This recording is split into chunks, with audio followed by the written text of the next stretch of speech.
I've been having some conversations lately on how to store FPJs, fermented plant juice, and how to tell if they're still good. My advice is always to smell and taste, and I'm realizing that maybe not everybody knows how to tell the quality using smell and taste. The idea is to give you information to help you evaluate your own FPJs so you know when they're good to use them and when you should toss them, when you should use them quickly before they degrade. I was a commercial tea farmer. I grew specialty tea, and as part of that process, I got a certification for cupping and sensory evaluation. And so I'm actually professionally qualified to talk about taste and smell. So I want to take those skills and look at my last batches of FPJ, banana FPJ for the last 8 or 9 months, and we'll take a look at which ones are good and which ones aren't. This is April, June, and July. It's the 1st of August. They start cloudy, they clear up and get darker with age. So we first look at the color and the clarity. Does it look good? Let's consider how FPJ starts. When you first separate it from the plant material, it'll still be fermenting.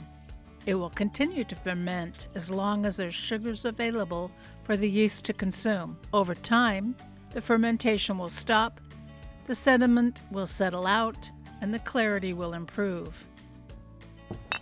Notice how the batches of these banana FPJs get very clear as they age. We can see no bubbles in this bottle. This is not fermenting. This looks like it still is fermenting. This looks like it's finishing fermenting.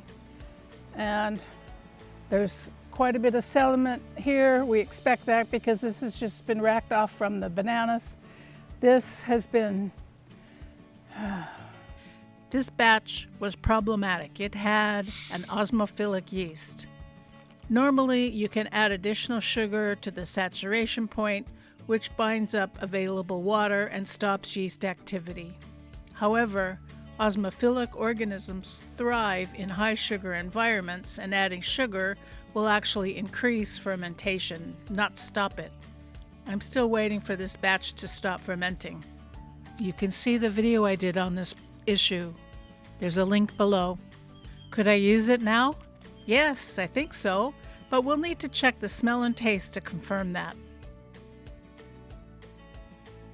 We're going to start with the freshest one first. So this one was just racked off. It's got some, I'm waiting for the sediment to settle and the fermentation to stop, and there's still a couple of little bubbles. It's almost cleared. It's still a little cloudy. This is about 3 weeks old. It's just been poured off of the bananas. It's settling and clearing, and we're finishing the fermentation. It's just about there.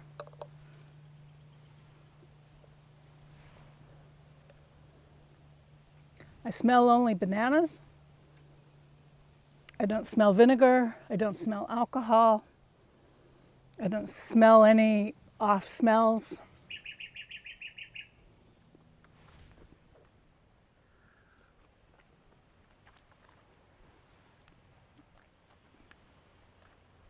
Okay, now when you taste, always smell first, because if it smells rotten, you don't want to taste it, of course. That would be silly and possibly dangerous. So it smelled all right. It smelled good. It smelled like bananas, which is supposed to smell. And then you take a small sip, and you want it to coat your whole mouth, because you have different taste buds are in different parts of your mouth. So if you want to get a full flavor profile, you need the front, the back, the sides, the top, the bottom. Your whole mouth should be coated in whatever you're tasting. It doesn't take much, but you want to make sure it coats your whole mouth. And this is really, really sour. It's obviously going to turn to vinegar. It's already turning to vinegar.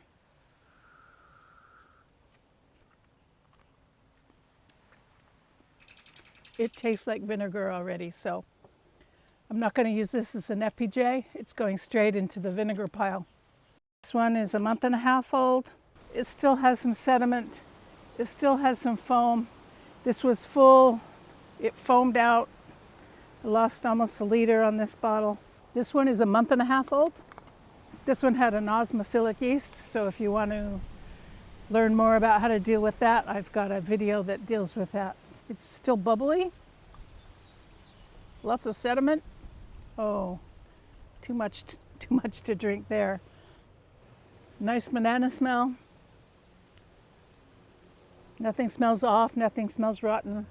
It smells a little bit more like a banana wine than fresh bananas. Or the last one smelled like fresh bananas. So I'm not getting any alcohol. I'm not getting any vinegar. Let's give it a taste.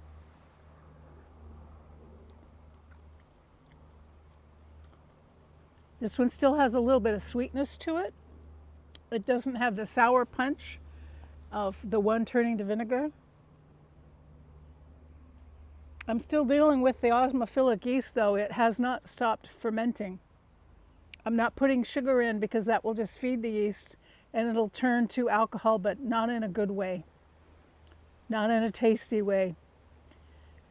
So you couldn't make it into a cordial or a liqueur. It's just nasty. I've done it on a few batches. So even though this has been a month and a half, I'm going to let it sit longer. I could use this right away. It's got a little bit of a lingering sourness to it, so it might turn to vinegar. It might not be a good FPJ. Would I use this right away? Yes, I would, because it's not yet vinegar. Well, this is the one that's 3.5 months old. It's from April, the middle of April. There was a little bit of when I opened it, so it was under a little bit of pressure. It does have some sediment in the bottom. I see no bubbles on the top. I have listed it as vinegar already. It's hard to smell out of the jar. When you're smelling, it's good to put it in something. They have specialty vessels for if you're doing tea or wine or spirits. Those worlds all have special glasses so that you can get your nose in there and get a good smell. This has very little smell at all. I can't even really pick up the banana.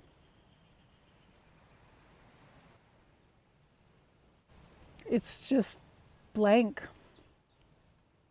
Let me get a little bit more in my glass because I don't smell anything. That helped a little bit. A faint hint of banana, and that's all I smell. So let's give it a taste.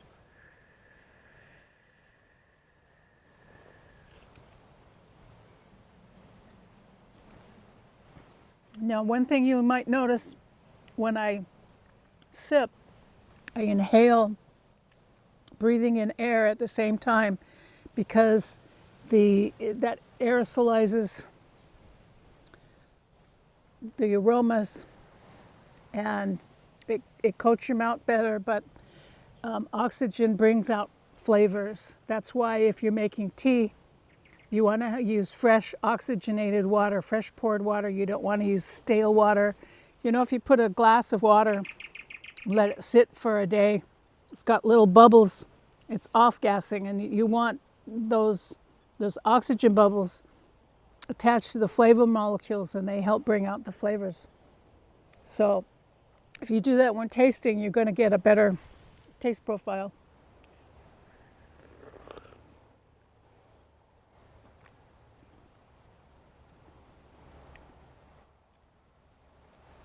It tastes like a mild vinegar. It's not very strong, not a lot of sour, but I'm not tasting any banana. It doesn't have any off tastes. So what is an off taste? Have you ever eaten a food and it wasn't quite right? It didn't taste rotten. We are highly adapted to detecting rotten tastes and smells because they could kill us. So we, as a survival mechanism, we recognize smells that could kill us and tastes that could kill us. So you eat something, it doesn't really taste rotten, but it doesn't quite taste right. So if you sense any of that, then you're starting to get changes to your chemistry, and that goes into the questionable pile. If it doesn't have any clear sense of rot or disgustingness to it, then it's probably still good, but not for long. You should be able to keep an FPJ for a couple of years. It's almost got like a metallic ting to the top of my tongue. So we'll keep an eye on this. This might not be the best batch of vinegar, but it's definitely not an FPJ.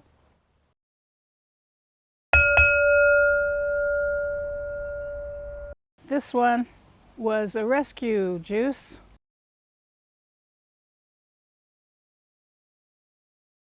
And you can see it has evaporated and gone moldy. Too much air, you'll get mold. Doesn't matter what input it is. Too much air, mold. That's a tosser. We've got one from January. This one is 6 months old. It was a small batch.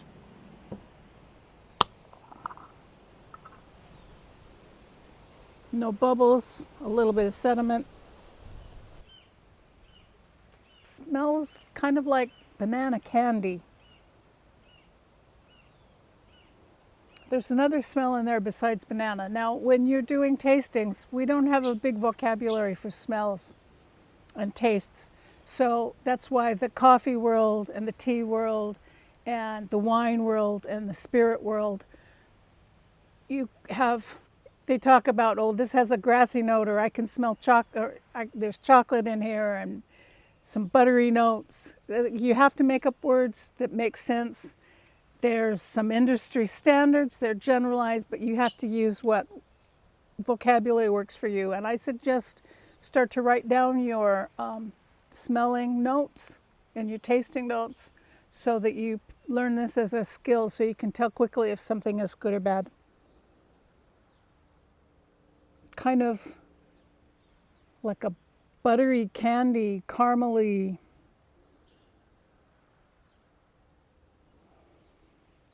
buttered rum maybe? Buttered rum candy? Those old-fashioned buttered rum lifesavers?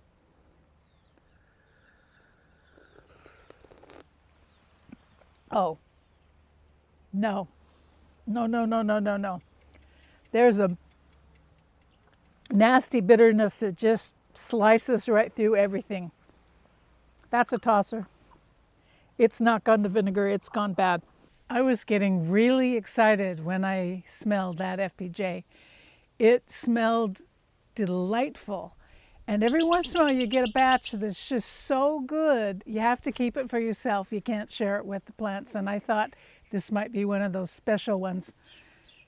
And then I tasted it, and it hadn't gone to alcohol, it hadn't turned to vinegar, it had taken some other chemical bypass that was just nasty. It was a good thing I tasted it and didn't rely on the smell. If I had relied on the smell, I would have been using an FPJ that was no longer good. The nice thing about Korean natural farming is you don't have to know the chemistry. You don't have to know why your input went off. You just have to know, nope, that one's no good. I'm going to toss it. Here's one that had the label fall off. Got quite a bit of sediment. It was not a big batch. I did put them in. I have these medicine jars from Peipakwa, Jinnam Peipakwa. It's a great Chinese medicine. It's mostly honey and loquat, but it's got a nice top and a sealed lid. So these are good for keeping small And when I came back, I didn't have a lot of jars, so this ended up in a medicine jar. Let's see. So no fermenting, bit of sediment. It's not very good, but because I had it in a medicine jar, I think is the only reason it didn't evaporate. Now this one has a nice banana smell. Like, I'm banana, drink me. This is really good smelling.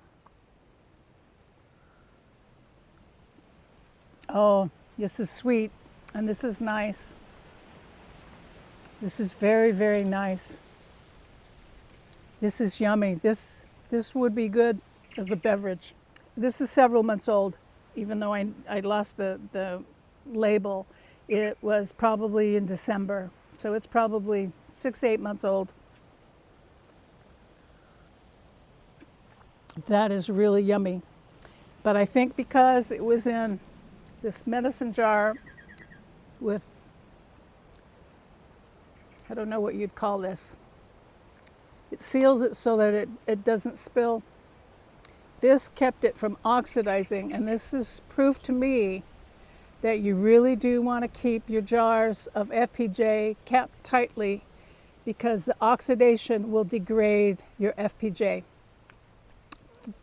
I'm going to drink the rest of that sample because that was good. Cheers. This batch really surprised me. It had two things going wrong with it. It had a lot of air. Usually if there's too much air, you get mold. And it had a lot of sediment. And usually if you've got a lot of sediment, it tends to putrefy. And it didn't. It was in a medicine jar. I don't know what those inner sealing caps are called, but they work really well. This is the best medicine jar I've ever had the privilege of using. And because it was so tightly capped, even though it had too much air and too much sediment, it kept really well. It was high quality. Don't let your FPJs oxidize. Cap them. Of course, you want to make sure they're finished fermenting before you do that. Now this is several years old. This is Roselle, Rosella, Jamaica. So what I did was I made an FPJ, and then I added alcohol. I usually use rum, and made it into a tonic, just like the OHN ingredients, because I wanted to make this into a medicine. It's medicinal. I made it with rum. I get a sense of the rum, but that's very faint. It smells, I can smell the Roselle, but only because I know that's what's in here. Otherwise it gives kind of a fruity, I'm not quite sure what it is, smell. So let's give this. Nothing is off, everything, there's no skunkiness, there's no nastiness, no swampy, no anaerobic smell. It smells quite good, actually.